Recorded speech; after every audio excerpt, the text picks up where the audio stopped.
privilege to invite him to now address this gathering, but it's also my great pleasure to do so. Mr. Vardhan Shringla.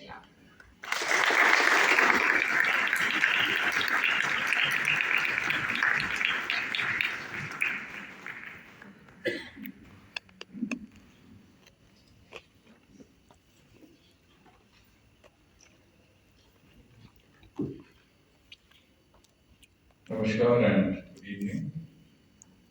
Let me at the very outset congratulate the G20 Interfaith Forum Association, the Interfaith Alliance for Safer Communities, and the Baha'i International Community for hosting this forum on partnerships in action towards one earth, one family, one future. And I may also add that this location is the Baha'i, the Lotus Temple, both because of its beauty and serenity, is most appropriate for this evening's gathering and for the forum that is going to follow over the next 2 days. I want to especially acknowledge the presence of Mr. W. Cole Durham Jr., President of the G20 Interfaith Forum Association, whom I've known since the time I was in the United States, and it's wonderful to see you here, sir. And Ms. Dana Ahmed, President of the Interfaith Alliance for Safer Communities, Ms. Bani Dubal, Principal Representative for Baha'i International Community's UN Office, and of course my good friend Nazneen Rouhani, Secretary General of the National Spiritual Assembly of Baha'is in India. I'm also very happy to welcome all of our delegates and guests here this evening who have come from different parts of our country and the world. And I hope and I look forward to some very interesting discussions and outcomes of your deliberations over the next 2 days. And welcome to India. Let me also say that I'm very happy the forum has chosen the subject of socio-economic crises, sustainable development goals agenda, and the G20 process for its main focus. And as Nazneen just mentioned, the focus on the world's most vulnerable communities, including children affected by the COVID-19 pandemic. Well, friends, we do live in difficult times. The COVID-19 pandemic was perhaps the greatest shock to the international system since the Second World War. We also have the ongoing Ukraine conflict. Both these black swan events in the world have had a fairly devastating impact on not just countries that have been at the center of both of these situations, but countries very far away and countries that have really had nothing to do with this. So, in other words, it is given the interconnected and strong interlinkages that we see in the world today.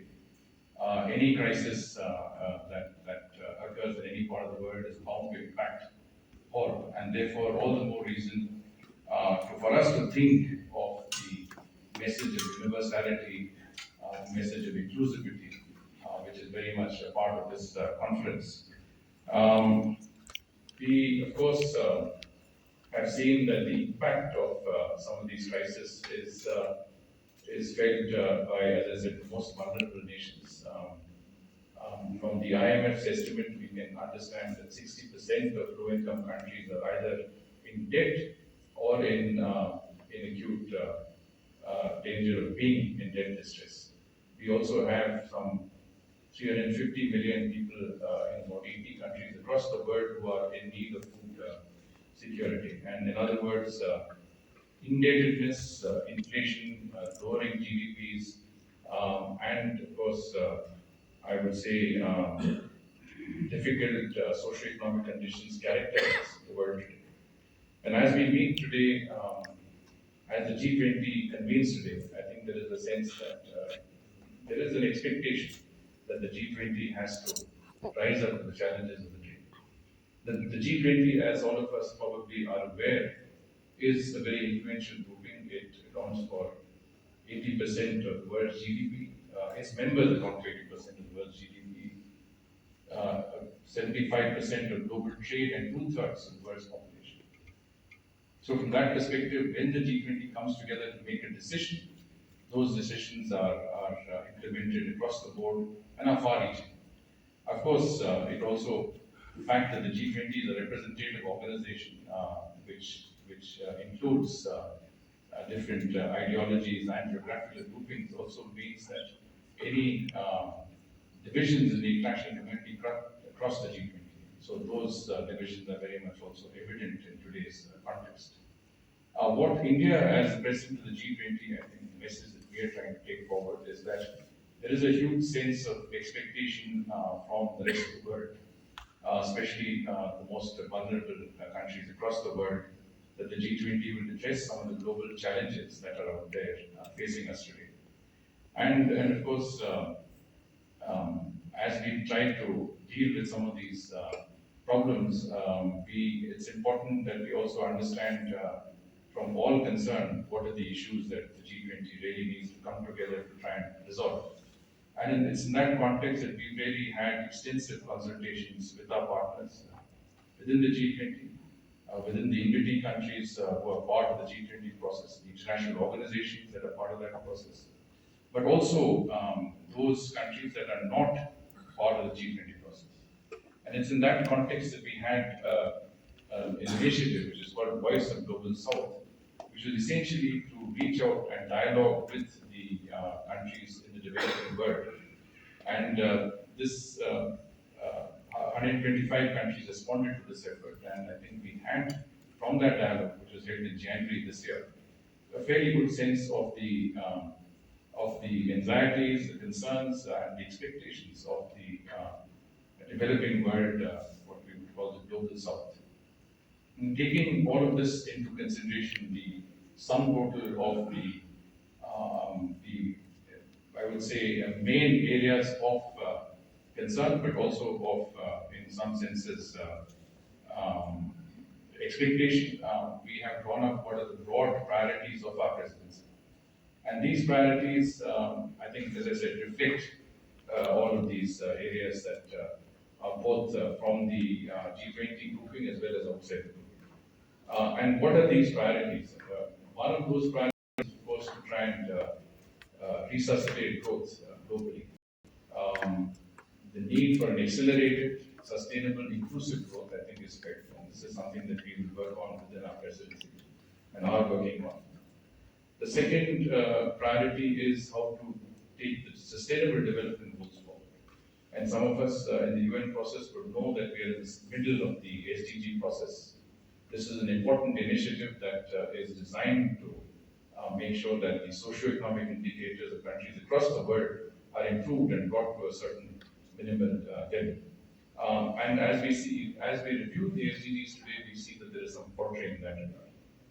The third area is to look at how we can reform multilateral institutions, especially the Bretton Woods institutions, and I'll come down to that in a short while. The fourth priority really pertains to how we can use effectively digital transformations, public digital infrastructure to benefit, again, the most vulnerable sections of society, whether they are disadvantaged economically or they constitute, in many senses, those that are disadvantaged by gender, for example, women. Of course, this is the right. So the fifth priority for us is women, and we have listed women-led development as the priority from our point of view. So if you look at many of these, and of course the issue of addressing climate change, again, climate change has seen some regression in recent years, and how do we ensure that we meet those commitments? How do we also bring in ways that can take that forward? We have proposed a new concept which is called lifestyle for development. The sense is the world is living in a manner that is unsustainable. How can we lead sustainable lifestyles? How can we use sustainable consumption and sustainable production? The UN Secretary General was here earlier this year, had mentioned that the world was living at 1.6 times the levels that it would sustain. In other words, we are leading completely unsustainable lives. So when we talk about climate change, it is not just climate action, but it is also how to deal with this with a lifestyle that can, or rather, lead lifestyles that can address these issues of climate change in a way that is people-oriented. And so the concept of pro-planet people came up, and how people can come together to induce that change is important in all of our lives if we are to secure our futures of our children and their children. So all of this is in terms of the priorities before us.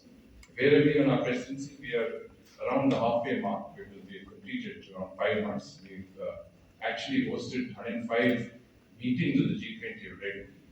Our approach to the G20, as our approach on everything else, has been inclusive. In other words, we've tried to ensure that we have included as many countries as possible, but within our own country also, we've tried to ensure that the G20 is a process that has involved the participation of the maximum number of people as possible. And I'll explain that. So every presidency has the opportunity to invite certain countries and certain international organizations. In our entities, we try to ensure that not only are there representatives in the developing world, but also a maximum representation from Africa. For the first time, we have 6 African countries as part of our presidency, and I think that is quite a departure from the past. But also, I think that is our way to ensure that there is a greater level of inclusivity. Not only that, even those that are not members of the G20 or NPT countries of normal course have been invited to attend meetings that might be relevant to them or suit their requirements. For example, if we had a meeting on the global partnership for financial inclusion, then we had a number of countries, including our neighboring countries, in that exercise. We have another meeting on oceans health coming up, and countries like Norway and Denmark are joining that. So those who have worked in certain areas and want to contribute are also involved. So in all, we've had about 110 countries represented in our meetings so far, in one way or the other. Within our country, of course, we have also taken the view, and I think this is the Prime Minister's vision, that G20 should not be seen as a remote exercise only held in the capital. We have, in fact, taken the G20 away from Delhi and brought it to the cities and towns across our country. So, in all, by the end of the G20 process, we would have hosted G20 meetings in 60 of our cities across the country. And those cities range from Kashmir in the north to Kanyakumari in the south, to the Ran of Kutch in the west, to Kohima in the east. So, in other words, every state and union territory of India will be represented in the G20. So that is also part of our inclusive process.